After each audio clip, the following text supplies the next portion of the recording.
Hello, I'm Demetra Hutchinson and welcome to Columbia Matters.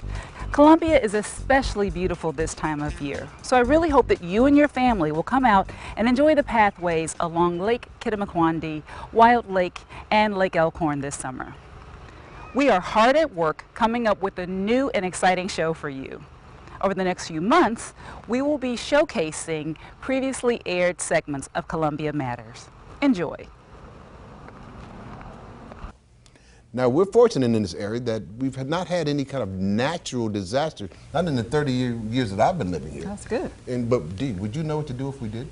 I'm not sure I would, Mike, but we're going to all find out, because joining us in the studio to discuss disaster preparedness and ways that you can volunteer to help during an emergency is Bethany Brown, Readiness Associate for the American Red Cross, and Pamela Simonson, Disaster Volunteer Coordinator for the Volunteer Center serving Howard County. Welcome, ladies. Thank you. Thank you. I'm going to start with you, Bethany. I want to know what your volunteers do in case of a disaster. Our volunteers do a lot of different things that are disaster related. They get special training ahead of time, and then they go to the disaster and assist with humanitarian needs. What that means is we replace food, clothing, medication, and we give mental health support at the scene of the disaster. And then we help with ongoing recovery planning so that when you've had a disaster, there's a better chance that you'll get through it. And that makes us more prepared here in Howard County because they do have experiences out on national disasters. So if we do have a bigger disaster here in Howard County, we'll have trained volunteers ready to assist. Okay, sort of in place. But now what can we do as residents to be prepared? And why do we need to be prepared? You have the best chance to get through the disaster safely if you've taken a couple of steps ahead of time to help you and your family prepare for a disaster. Okay, tell us some of those steps. What should we be doing? If you get a simple disaster supply kit, it doesn't have to be expensive. You want to make sure that you have a little bit of water, food, maybe a change of clothes, a radio with batteries. A cell phone with a charger is very important. You want to have replacement documentation, so any documents that you might lose, you have a way to replace those. Some extra cash, things like that will help you just get through the disaster a little bit more easily and make you a little more comfortable should you have to shelter in place or evacuate. The next thing we want you to do is have a disaster plan. So you want to make sure that you have an idea of what you're going to do should a disaster hit, and your family is aware of that plan, and make sure that your plan includes plans for your pets. So if you have pets, you want to make sure you've included them in your planning. Yes, Pamela, this is for you. Can you tell us about the, let me say the whole thing, I want to read it to you, okay? Volunteer Center Serving Howard County's Disaster Program. What we do is we register and refer individuals, businesses, and groups who are interested in serving throughout the community, and my role is in times of disaster to encourage people ahead of time to become involved with organizations such as the American Red Cross, Maryland Search and Rescue, the Columbia Amateur Radio Association, the organizations that meet day-to-day disasters such that in times of a regional or national disaster, they can be deployed at the appropriate times and levels and be appropriately trained and supervised to assist at the best possible level. You said train. What kind of training do the volunteers go through? Well, the volunteers who register with the Red Cross or the Civil Air Patrol or Maryland Search and Rescue receive specialized training based upon those particular agencies.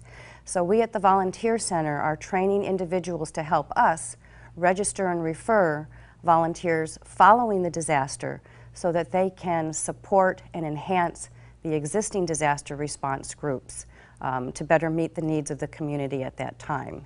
And how can a resident who wants to do it and do it the right way sign up, and when do the sessions begin and how are they offered, etc.?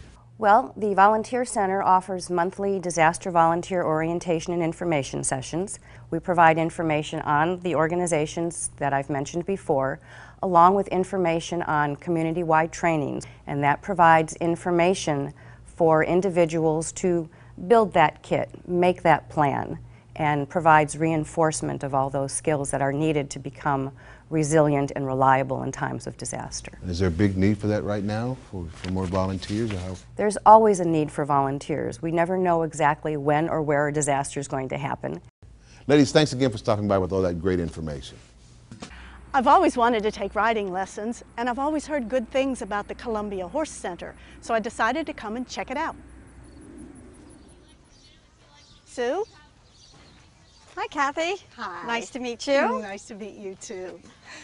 Joining me today is the manager of the Columbia Horse Center, Sue Whistler.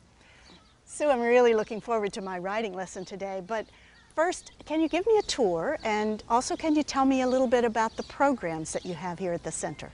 Well, we have lots of different programs here besides the lessons. We offer a large summer camp program, 10 weeks out of the summer. It keeps the kids very, very busy. We also offer show teams, so that student that is looking for something a little extra beyond their lessons and want to be a little bit competitive, the show teams is the place to be. I have always thought about owning a horse, but I don't know the first thing about purchasing or even taking care of a horse. Can you help me here? You're at the right spot. All of my horses, school horses, are for sale for my students. So anytime somebody's interested, we usually hook them up with a horse that has been very reliable for them in the lesson program, and we specialize in teaching them everything they need to know about owning their own horse. Sounds like a great program. Can we go take a look at some of the horses? Absolutely. Follow me. Sure.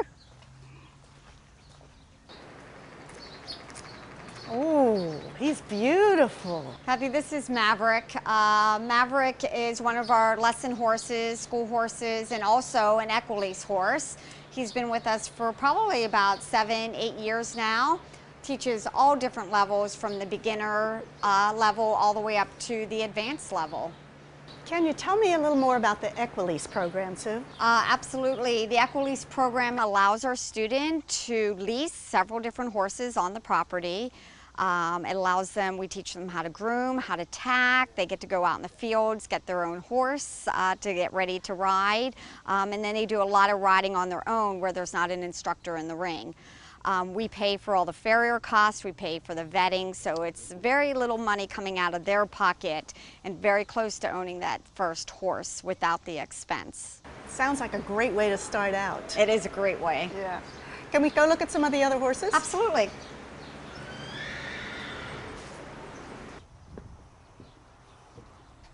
Well, this is really exciting, Sue. I'm sure people will want to come and sign up. Do you have something on a website where they can get more information? We do have a website. It's www.columbiahorsecenter.com. Thank you so much for the tour today. I'm really anxious to start my lesson now. You are quite welcome. Let's get you started. Columbia Association's tree planting program is part of CA's Watershed Management Plan. Here to tell us more about the program are CA President Phil Nelson and John McCoy, CA's Watershed Manager. Thank you guys for coming to the show today. Good to be here. Let's start with you, Phil. Tell us a little bit about the need for the Watershed Management Program. Well, one of the elements that we're working on here, and what John is going to be talking about more today, is how we're going to use some of Columbia's 3,500 acres of open space, and how we're going to kind of try to do our part to slow down the flows of waste or stormwater that goes through, as well as the velocity that it does. And one of those ways of doing that is to plant trees. And again, John has done an excellent job of making sure that we're trying to do our part as CA to improve the environment, to slow the flow, to do our part to kind of keep things from getting into the Chesapeake Bay and ruining that natural wonder. That's right. Now, John, you've been on the show several times before. We've talked a lot about the management program, but what types of projects are in place or have you already implemented under this particular plan? Under this particular plan, we have built several what we call bioretention facilities, which are basically large rain gardens that treat parking lot areas. We built one over by Elkhorn Landing, and we built one up by the YMCA on Homespun. And we have 10 or so more that we're building. We'll start another one over off Windbell Court and Owen Brown in about 3 weeks. Great. Now, tell us a little bit about the tree planting and how specifically it helps the watershed. Well, trees are actually kind of magnificent when you look at them. One of the things that they do with their architecture is leaves and trunks intercept rainfall. So a medium-sized tree over the course of a year might actually catch 2,000 gallons of water that falls as rain, and it slows that flow down, It lets it fall down on the ground very slowly, which also then allows it to soak into the ground so we can reduce the volume of runoff that leaves our property. Okay, so that, therefore the reason, okay. So is there a website that residents can go to for more information on upcoming events? ColumbiaWatershed.org is our watershed website, yes. Okay, well that was simple. We'll put that up on the screen, and thank you guys for both being here, and Bill, we'll see you next month. Thank you. The Columbia Sports Park, located in the village of Harper Choice, underwent a series of renovations this year. Joining me is Andrew, who is the general manager, and Eric, who is the assistant general manager. There's so many things going on here, so many exciting things. Where should we start? Well, the first thing we did this year was reinforce all of our skate ramps. We reinforced them to the point we can actually allow BMX bikes into our skate park. Are they always open for BMX bikes, or are there separate times? We have separate sessions for BMX. They usually run before a skate session. We'll be opening more as long as there's more interest, so the more people that come, the more BMX sessions that we'll hold. That sounds like fun. And there's some new stuff with the batting cages. We also have had brand new cages installed. We have 10 cages, 4 softball cages, and 6 baseball cages. We have an all-you-can-bat session from every day from 6 o'clock till 8 o'clock at night. And if you're a CA member, you can come and bat for free for those students. That sounds like a lot of fun. Also, now I'd like to see the miniature golf course. I got a hole-in-one last time I was here. I'd like to go back to that hole. Can we take a look? Absolutely. Sounds good. Sure. The miniature golf course looks terrific. Everything's green. Can you tell me what the hours are and who uses this? Yeah, we have an 18-hole miniature golf course here outdoors. It's been professionally landscaped. We have water hazards and sand traps all about it. For our hours, you should check our website. It's ColumbiaSportsPark.org. We have our most up-to-date schedule posted there. Andrew, this looks like a family fun activity. You must get a lot of kids and parents. Oh yeah, absolutely. Kids just love playing mini golf. They have a blast here, but our course is actually still challenging enough for the parents to have a good time as well. I looked over and I see that there's some pavilions over there. You have picnics, or what exactly? We have 2 pavilions down in our area that you can rent for $100 per 2 hours. Anybody's able to rent them. We have full access to 2 grills down there. So you can do corporate outings, you can do family picnics, you can do birthday parties. Pretty much you can do everything here. Everything you And you got miniature golf, and you got the batting cages, and I'd like to go take a look at the BMX and the skate park. Sure, let's go do that. Let's go.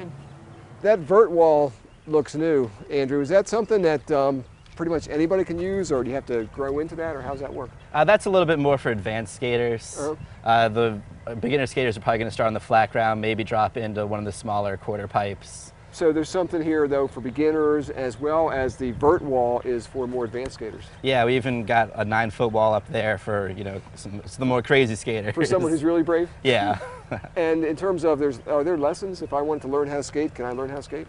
Yeah, right now we're offering private lessons. You can get one-on-one instruction with an instructor, or you can actually have a group up to 4 people with one instructor. Are the is the skate park supervised? If I drop my kids off, is there someone here watching? Yeah, anytime we're open, there will always be a staff member here making sure that everyone's being safe, wearing their helmets. The sports park is definitely a family-friendly facility. For more information about hours of operation or lessons, please visit us at ColumbiaSportsPark.org. Columbia Association has a watershed management plan in place to protect and restore the waters of Columbia. Joining me as CA's watershed manager, Mr. John McCoy.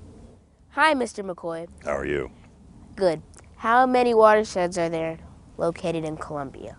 Columbia is in 3 major watersheds: the Little Patuxent River, the Middle Patuxent River, and part of Columbia drains to the Lower Patapsco River. What is a watershed?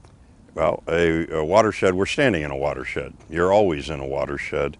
A watershed is that area of land that drains to a specific point. So we're in the Wild Lake watershed. All of this ground around us drains through that stream to Wild Lake, hence Wild Lake watershed. What is CA doing to protect our lakes and streams? Well, we're doing a lot of things. On CA property, open space, we're building large rain garden type stormwater facilities to soak rainwater into the ground, treat runoff from parking lots. We are planting trees. We're planting a lot of trees in open space. So we're doing a lot of things. We're following the watershed management plan that's been approved. It's posted on the web at ColumbiaWatershed.org. Why is protecting our lakes and streams so important? Well, a lot of reasons. I mean, if you look out at our lake, we want a beautiful lake. It's an amenity. It's an attraction. People like it. People like the wildlife. A clean and healthy lake promotes wildlife, a good diversity of wildlife. Kids play in our streams. It's important to have clean water in our streams. When you think of the bigger picture, of course, downstream from our lakes is Chesapeake Bay. So all the pollutants that get into our lakes and streams here end up down in the bay. And of course, the state of Maryland, all of its citizens have been working for a long time trying to clean up the Chesapeake Bay. So we're all tied together.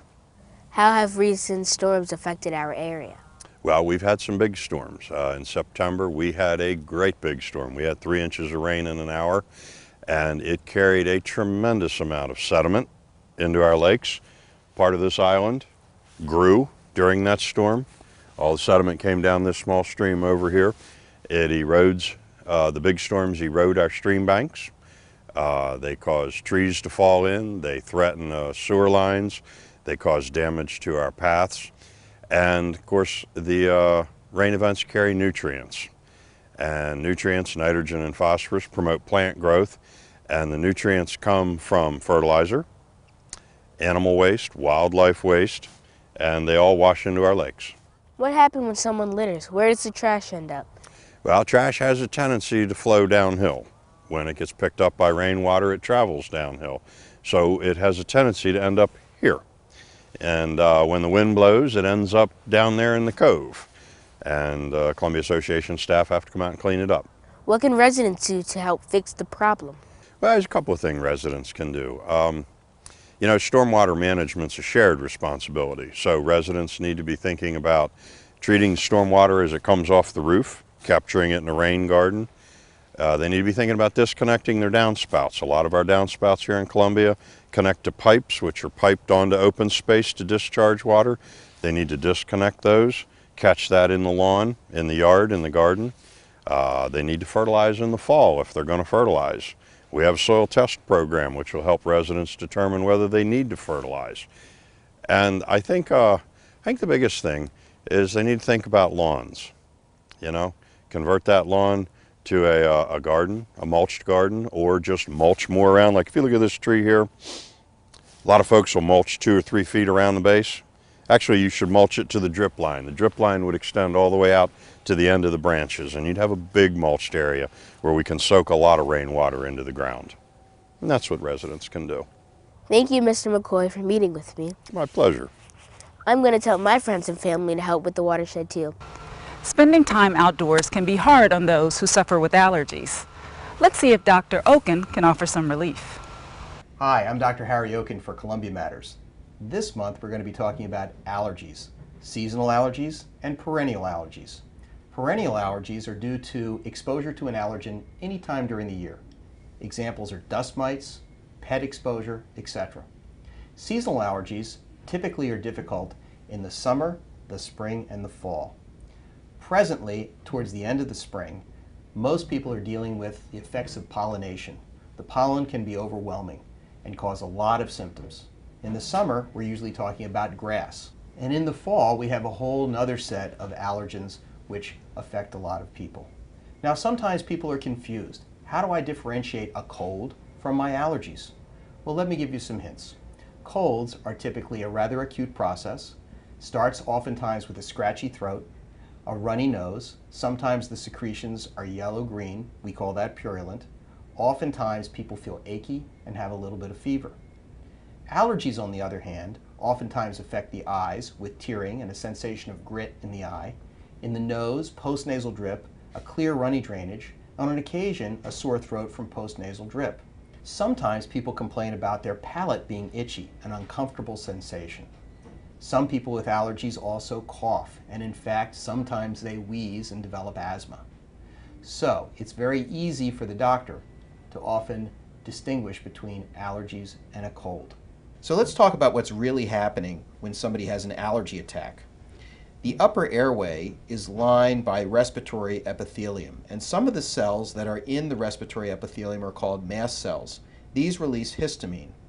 When we're exposed to an allergen that we are allergic to, a protein substance, the histamine, which are from mast cells, degranulate, and the histamine then causes these cells that line this area to release fluid. because histamine is a vasodilator. So the fluid can either come out of the front of your nose, stuffy nose, it can drip to the back of your throat, causing postnasal drip, it can cause vasodilation and swelling of the soft palate, causing itching, and it can drop further, causing hoarseness on the vocal cords, and even further, causing cough and sometimes bronchoconstriction of the bronchial tubes, yielding asthma. Let's talk about treatment. One of the treatments that's very helpful that I didn't talk about initially is treatment for the eyes. The eyes can be involved in allergic phenomena as well, and most people who have that have itchy eyes. The eyes can be red, they would drip, and sometimes it feels like there's grit in the eyes. The eyes can be nicely treated either with an oral antihistamine or a topical antihistamine. The oral antihistamines are generally available over the counter. They're helpful. They usually don't cause sedation. The topical drug, which is available through your doctor, is a drop that also contains an antihistamine and can be helpful for your eyes. Now, if you're not improving with an oral antihistamine, there are prescription antihistamines your doctor may be able to prescribe for you. But additionally, if that's not helping, there are other strategies. One strategy is to use an oral antihistamine over the counter plus a nasal spray, usually a nasal steroid. These drugs decrease the inflammation and make you more resistant to having an allergic reaction. There are other prescription drugs which can be helpful. One's called leukotriene inhibitors. Again, prescription. Usually these are used when you're not responding. If you develop asthma symptoms, all of these drugs can be helpful if you have asthma and preventing the cascade of more allergy, but sometimes patients need a bronchodilator by prescription, and sometimes an inhaled bronchodilator with a steroid is helpful. Finally, if you're really having a serious problem, you might visit an allergist. The allergist can either do blood studies or what are known as scratch studies to try and decide exactly what you're allergic to, and then he can develop a special regimen which involves shots called immunotherapy to decrease your future problems with allergies. All of this can be very helpful. But before we jump any further, let's talk a bit about prevention. Prevention can be key in minimizing your symptoms and making your summer, spring, or fall better. What can I do now to prevent pollen exposure? Well, during pollen season, keep your windows closed to prevent pollen from drifting into your home. Minimize your early morning activity when pollen is usually emitted, usually between 5 and 10 a.m. Keep your car windows closed when traveling. Stay indoors when the pollen count is reported to be high and on windy days when the pollen may be present in even higher amounts in the air. Take a vacation during the height of pollen season if you're particularly bothered by pollen. Go to a more pollen-freed area, such as the beach or the sea. Avoid mowing the lawn and freshly cut grass if you know that you're allergic to grass. Machine-dry bedding and clothing. Pollen may collect in laundry if it is hung outside to dry. Allergies can be irritating and challenging. If you're not doing well, see your doctor. This has been Health with Dr. Harry Oken. I'll see you next month. Oh, you must live in Columbia. That's the title of Barbara Kellner's new book. Co-authors Missy Burke and Robin Emmerich joined Barbara to discuss the origin of Columbia street names. Here's this month's Explore Columbia. Hi, I'm Barbara Kellner, manager of the Columbia Archives. This month we're combing the streets of Columbia to find the meanings behind Columbia's colorful street names. It shouldn't be hard because I have a copy of the recently published book by Columbia Archives called Oh, You Must Live in Columbia, and I'll be joined by my fellow authors Missy Burke and Robin Emmerich. Our first stop is Painted Cup. It's not a street or a road or a way, but this happens in Columbia. I like the name of this street. It reminds me of a mug my daughter made for me for Mother's Day long ago. But this painted cup doesn't refer to a drinking vessel. It refers to a flower from the poem by William Cullen Bryant titled The Painted Cup that reads in part, "The wanderers of the prairie know them well and call that brilliant flower the painted cup." This is the first clue to the origins of Columbia's place names. Most come from the works of poets, writers, or artists. Knowing this, some people have assumed that Wild Lake, Columbia's first village, is named for Oscar Wilde, a late 19th century writer, perhaps best known for the play The Importance of Being Earnest. But that's not the case. The village is named for Fraser Wilde, chair of Connecticut General Insurance Company, the first and largest financial backer of Columbia. And that's the second clue. Village names have historical origins, but you'll have to read the book to get the details. We're off to the neighborhood of Longfellow, which should need no explanation now that you know the theme. Missy Burke spent a lot of time in this neighborhood, and names piqued her interest. Let's hear what she has to say about how she got interested in doing a book on street names. My involvement in researching Columbia street names started here on Hesperus Drive about 15 years ago. That's when I had young children attending Longfellow Elementary School. And so after years of wondering how Columbia street names had gotten their names and hearing the myths about who had named them and how they'd been named, I decided to do a little research of my own. And that research took me eventually to the Columbia Archives, where Robin Emmerich and Barbara Kellner said that they had been wanting to write a book about Columbia street names for years, but never had the staff or the time to do it. And since then, we've learned a lot about Columbia, its founders, and the people who live on these crazy streets. And where does the street name Hesperus come from? It's actually from a poem that Longfellow wrote that concerns a captain who takes his daughter out to sea one day. And while they're out, well, you're going to have to read the poem to find out the rest. We continue our trip in Oakland Mills in the neighborhood of Stevens Forest. Robin Emmerich, who is the archivist at Columbia Archives, made an interesting connection while researching the John Dos Passos-inspired names. Let's hear her story. Making connections was what was so much fun about researching our book. My story starts here at Moongong Court. Early in John Dos Passos' career, he wrote a play called The Moon is a Gong. The website at the University of Virginia Library, quite coincidentally, had the first page of his play online. Getting from that page to our book required a connection. We needed to get permission from Lucy Dos Passos-Coggins. That's John Dos Passos' daughter. The connection brought us more than we expected. She tells us a story about how she met Jim Rouse at Dr. Horsley Grant's Roland Park home, and the whole family had dinner and heard a story about Columbia. Lucy reminisces, "My father asked James Rouse that evening about a lot of the planning decisions. There was particular mention that night about a section of land where the woodcocks always congregated in spring for their mating displays. At that time, there were firm plans to conserve this area. The area Lucy is remembering is what now is Middle Patuxent Wildlife Refuge. What a find, to find out that not only did John Dos Passos know Jim Rouse, but he knew of Columbia. The question is, how many of us know John Dos Passos' work? 17 streets were inspired by his memoirs. Besides Moongong Court, there's Landbreeze Road, Fallen Stone, Rock Sparkle Row, and Patchen Court. Then there's another 8 streets in Stevens Forest that come from titles of his works. Things like Parallel Lane, Rosinante Run. We all know Fitzgerald and Hemingway. How about if we take the time to get to know John Dos Passos too? As Lucy Coggins ends her email, with all the bizarre street names in thousands of new communities, Columbia can rightly claim that their founder, James Rouse, had every reason to choose place names from my father's works. Let's all go read John Dos Passos' work. As you've seen, there's a lot of stories about Columbia's street names, and you can find it all in the book.